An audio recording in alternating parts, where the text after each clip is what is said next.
Is the Championship promotion race all over, done and dusted, as it says down there. Speaking of dust, the dust has now settled, I think, on an incredible afternoon on Saturday where we saw a massive swing in favour of Leeds and Burnley with Sheffield United's third defeat in a week. Let's park what's gone on and look ahead to what is happening. And what is happening is one of my favourite weekends of the season. It will be upon us because we're starting on Friday, the Easter double header. Full round Good Friday, full round Easter Monday to take us through round 44 and to leave us only 2 rounds of football left. Let's start at the top where sits Leeds United. They have a 5-point cushion over Sheffield United in terms of the automatics. In terms of the title race, they have a 9-goal cushion over Burnley as well. But let's just focus in on promotion for today. As everyone says about the Championship, just get promoted and worry about the title after that. It is plus 29 on Sheffield United. So anything we're really discussing, we are kind of assuming that Sheffield United need to score more points than Leeds to overtake them. And probably Burnley as well. I don't see a goal difference swing in these final 4 games to make up what's going on there. Look, there's loads of permutations. What I always like to do, let's be completely extreme, binary. Let's razor this. Best case, worst case scenarios for what's coming up. And the best case scenario for Leeds actually involves promotion on Easter Monday at Elland Road against Stoke. That'd be a fine thing there for those Leeds fans, wouldn't it? So, if Leeds go to Oxford and win in round 43, they move to 91 points. If Sheffield United were to lose to Cardiff earlier in the day in round 43, that would leave them on 83 points. That would mean were Leeds to beat Stoke and go to 94 points in round 44 at 3 p.m. at Elland Road, it would be done. You would have Sheffield United on 83 with 3 to play and Leeds on 94 then with an unassailable lead, and it wouldn't even matter what went on in the head-to-head at Turf Moor between Burnley and Sheffield United later in the day. That's the best case scenario for Leeds. A sunny afternoon and promotion to the Premier League in your home stadium. It's the best way to do it at home, isn't it? The worst case scenario for Leeds, by the way, is if Burnley were to win-lose, so win at Watford and lose the head-to-head to Sheffield United. Sheffield United were to beat Cardiff, and obviously we've just laid out beat Burnley as well. If Leeds were to lose to Gary Rowett and Mark Robbins and Oxford and Stoke, by round 45, Leeds would be back in 3rd place, where I think, was it the start of the week? The start of the 3-game week after the draw at Luton, they were 3rd, weren't they? So we've had quick swings before.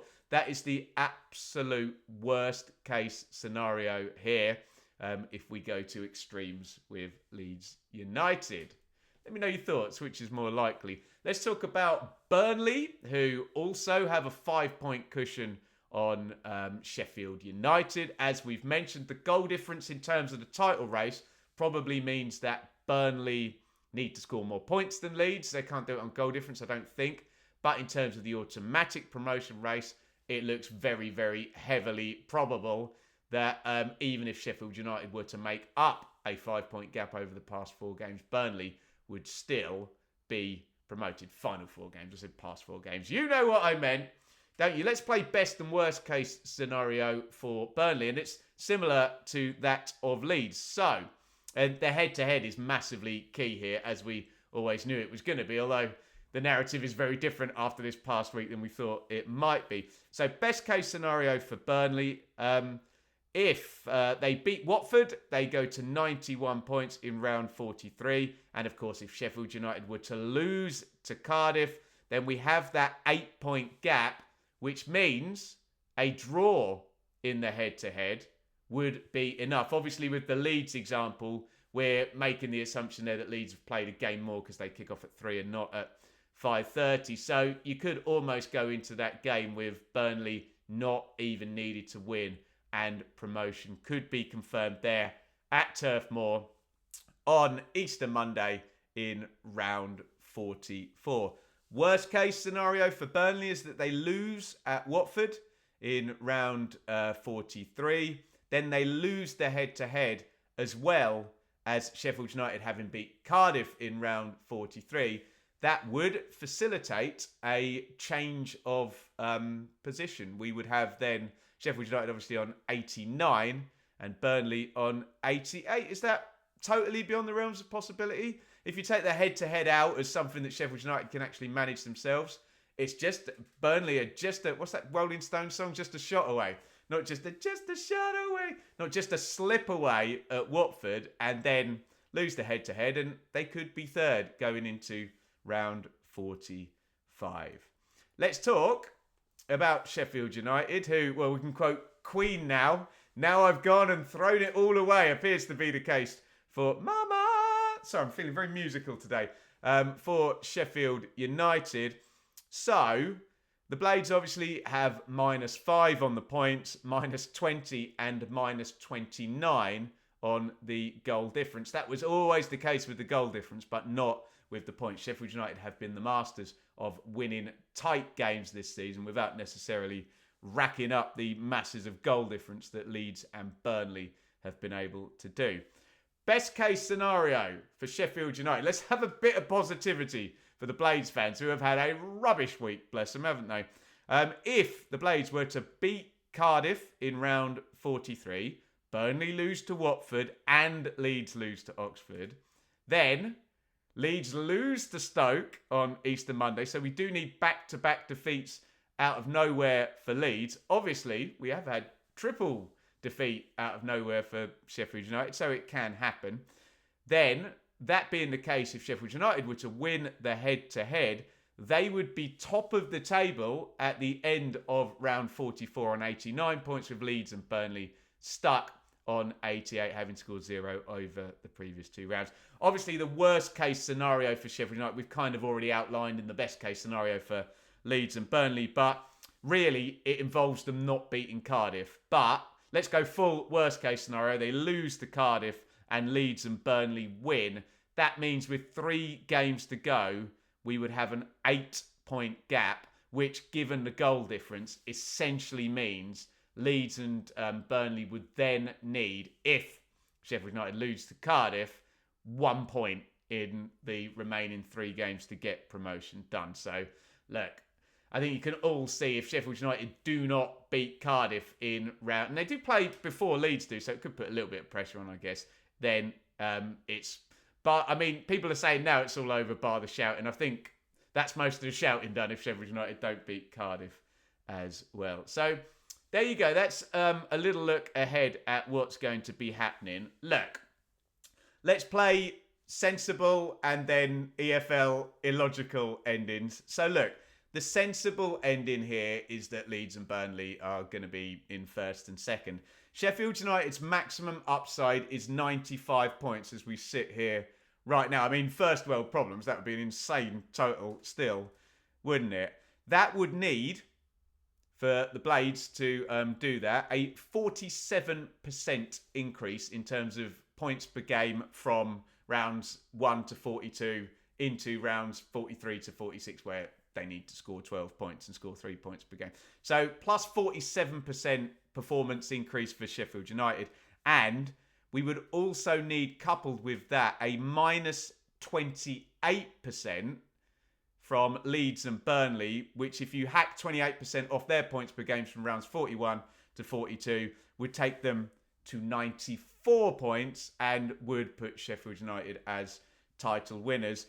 If you want to, if you find it fun, add 47 to 28, which is the percentage increase we kind of need for Sheffield United, and decrease in this scenario for Leeds and Burnley is a 75% performance swing from what's gone on for all 3 teams in rounds 1 to 42 to what we would kind of need, or the sort of thing we would need in terms of a switch of play and Sheffield United winning the title and turning this all around over the past 4 games. That's kind of the sensible, logical take. Let me give you, and I've got 8 of them, the silly, illogical take. 1, it's the Championship. People use that in a lot of arguments. It will be said in the comments down there, oh, Ben, it's the Championship. There you go. Anything can happen. 2, it is exponentially harder to win games at the end of the season than at any other point. I've said we go into tournament football mode, don't we, with the context being so clear and the pressure on.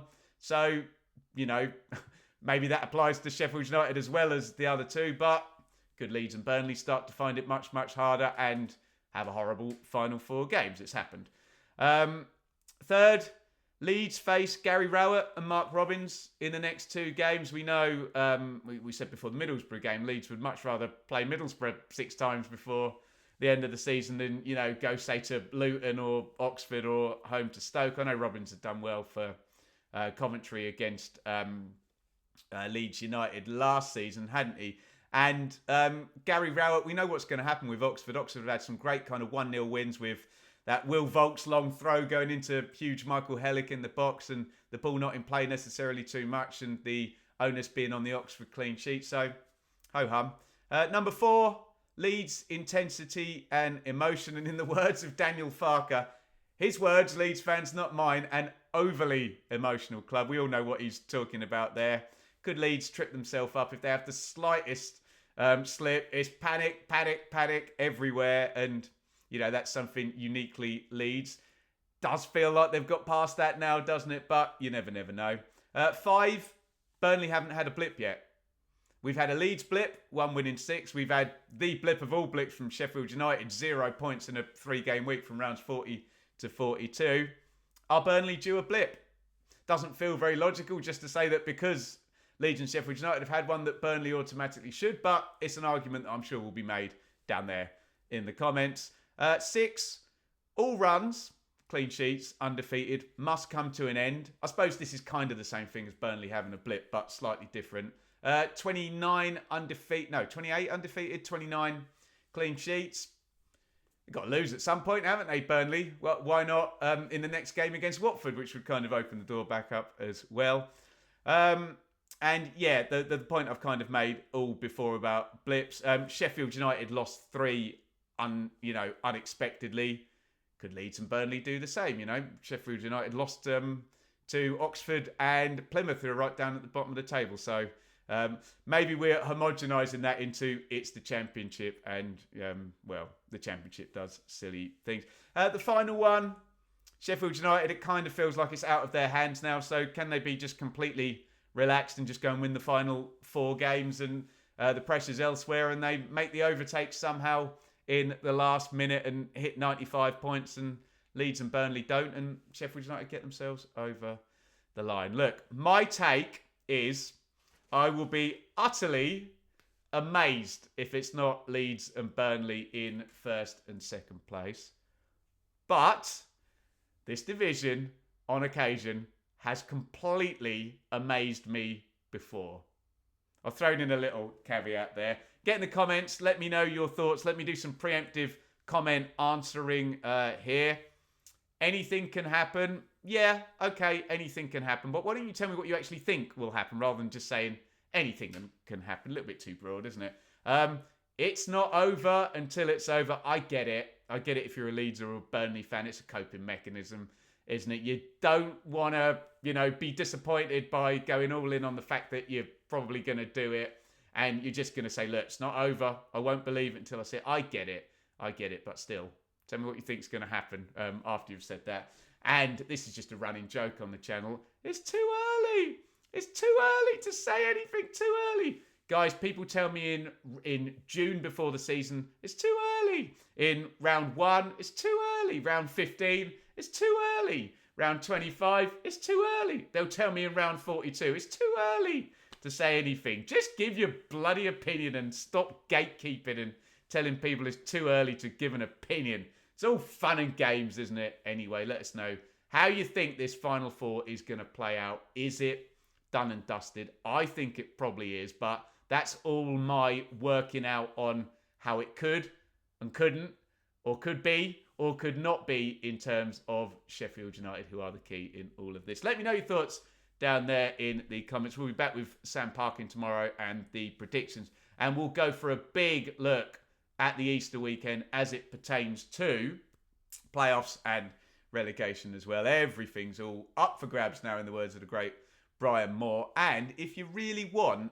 we may, let me try and run this by HQ, we may watch along with Hull and Coventry tonight. Leave that one with me.